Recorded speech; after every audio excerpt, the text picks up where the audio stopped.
Hi, I'm Sara Weinberger. And I'm Patti Freeman Dorson. So I want to talk about maybe alternatives that you can bring to your own Seder. Really thinking about what is important to you, what moves you, is the way that I look at adding additional items. The first item I want to show is the roasted beet. Vegetarians and vegans sometimes are uncomfortable putting a roasted lamb shank on the plate, so they will use a beet. That is the color of the blood of the sacrificial lamb, and also was discussed by the great biblical commentator Rashi in the 11th century. So it's not really a new item, it's a substitute for people who are vegetarian and vegan. Another item on the plate that everyone one will probably recognize is the orange. This has almost become traditional because it's been used for so long.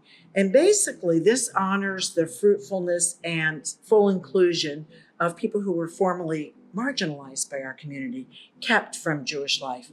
For me, it gains urgent importance this year because it really demands equality and inclusion and dignity and protection of LGBTQIA, trans, and non-binary people. So I think that's really important for this year. The next item is called Ruth's Mix. It's a very new item on the plate. It is named for Ruth, who is known as the first person to convert to Judaism. The story is from Shavuot, and Ruth is in an interfaith marriage, and her husband dies, and she says to her mother-in-law, Naomi, I'm going to go with you. Your people are my people, and that is generally recognized as the first conversion. And what Ruth's Mix consists of is sunflower seeds, chocolate chips, and raisins, all delicious on their own, but wonderful together as we welcome everyone into our community, including those born Jewish, those who've converted, and those who are not Jewish. So a full community of people. The olives are a symbol of hope and of peace.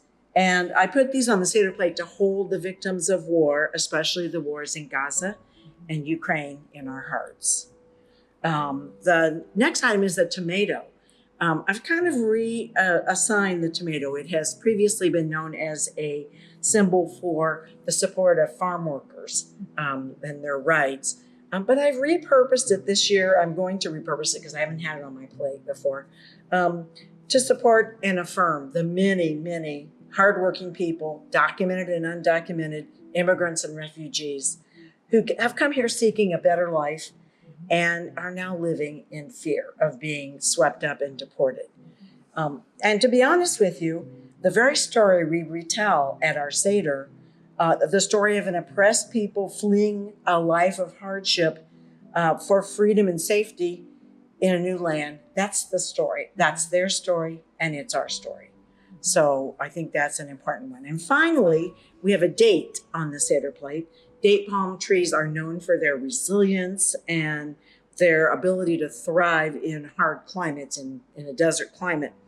I add these to the Seder plate to remind us of the resilience of Israel and of the Jewish people, and throughout history, because, actually it symbolizes the theme of almost every Jewish holiday, which is they tried to kill us, we prevailed, let's eat. Yep, let's eat. Time for the festive meal. Exactly, bring it on.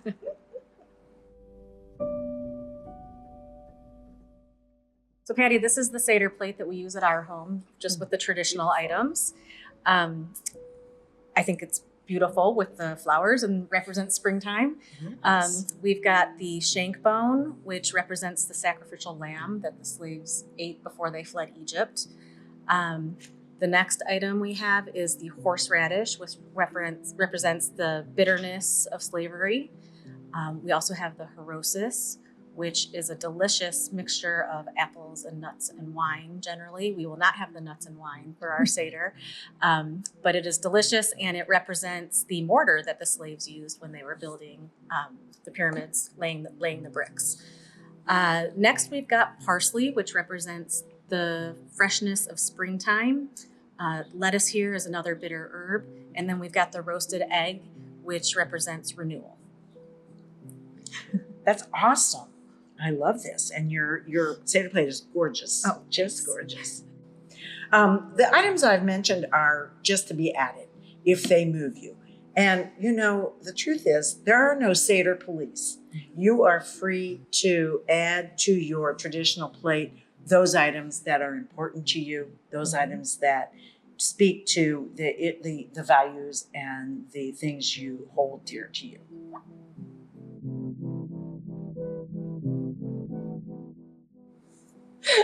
I'm sorry, that was so great. They tried to kill us. They didn't succeed. Let's eat. Let's eat. Every holiday but Yom Kippur. Okay. I actually just kind of want to do like one where we all say that real quick. They tried to kill us. They didn't succeed. Let's eat.